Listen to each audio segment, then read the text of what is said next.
আসসালামু আলাইকুম প্রিয় বন্ধুরা, আমার এই চ্যানেলে আপনাদের স্বাগত। আজকে আমরা কম্পিউটার বিজ্ঞানের একটি গুরুত্বপূর্ণ বিষয় নিয়ে আলোচনা করব।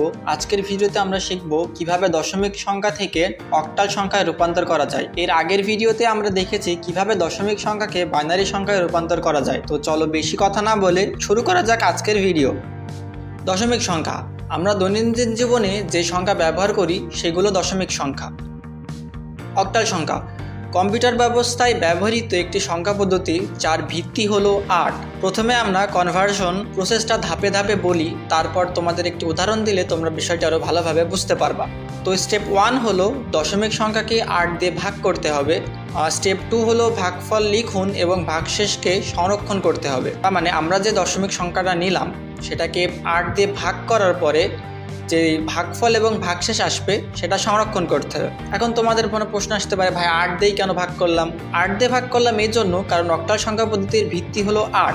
স্টেপ 3 হলো ভাগফলকে আবার ৮ দিয়ে ভাগ করুন এবং পুনরাবর্তিত করতে হবে যতক্ষণ না পর্যন্ত ভাগফল 0 হয়। এটার অর্থ হলো আমরা যে ভাগটা করব সেই ভাগটা ততক্ষণ পর্যন্ত আমাদের চালিয়ে যেতে হবে যতক্ষণ না ভাগফল আমাদের 0 আসে, এবং প্রতিটি ভাগফল এবং ভাগশেষ আমাদের সংরক্ষণ করতে হবে। এরপরে আমি একটা উদাহরণ দেব কিভাবে করতে হবে, এটা তোমরা তখন দেখলে নিজেরা চেষ্টা করলে করতে পারবা।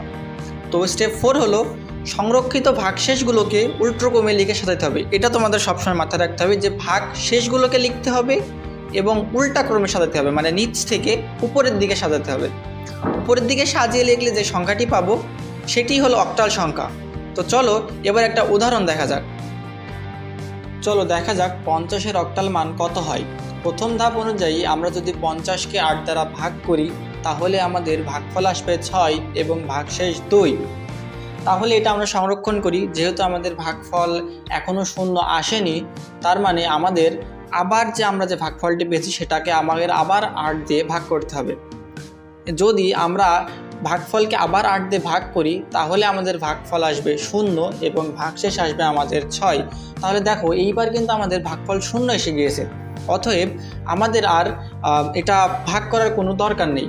তো আমরা আগেরটার মতো এটারও ভাগশেষ আমরা সংরক্ষণ করব। তারপরে ভাগশেষ সংরক্ষণ রাখার পরে তারপর আমরা এই ভাগশেষগুলোকে যদি উল্টাক্রমে লিখি, উল্টাক্রমে মানে আমরা যদি নিচ থেকে উপরের দিকে ক্রমানুসারে সাজাই, তবে আমরা যে সংখ্যাটি পাবো সেটি হবে আমাদের অক্টাল সংখ্যা। অতএব 50-এর যে অক্টাল মান সেটা হলো 62। তো আজকের ভিডিওতে আমরা শিখেছি কিভাবে দশমিক সংখ্যা থেকে অক্টাল সংখ্যায় রূপান্তর করা যায়, এবং এর আগের ভিডিওতে আমরা দেখেছি কিভাবে দশমিক সংখ্যা থেকে বাইনারিতে রূপান্তর করা যায়। যদি তোমাদের দশমিক থেকে বাইনারিতে রূপান্তর করার কোনো সমস্যা থেকে থাকে তাহলে আমি এন্ড স্ক্রিনে ভিডিওটি দিয়ে রাখবো, তোমাদের ডান পাশে অথবা বাম পাশে ভিডিওটি দেখাবে, তোমরা ওখানে ক্লিক করে ভিডিওটি দেখে আসতে পারো এবং এই প্রক্রিয়াটি অনুসরণ করো। এবং অনুসরণ করতে থাকলে তোমরা অল্প সময় এর ভিতরে দক্ষ হয়ে যাবে। তোমরা অনুসরণ করতে থাকো। আমার চ্যানেলটি সাবস্ক্রাইব করে রাখবা যাতে আমরা নতুন ভিডিওগুলোর আপডেট সবার আগে পেতে পারো। ধন্যবাদ, আবারও দেখা হবে। আল্লাহ হাফেজ।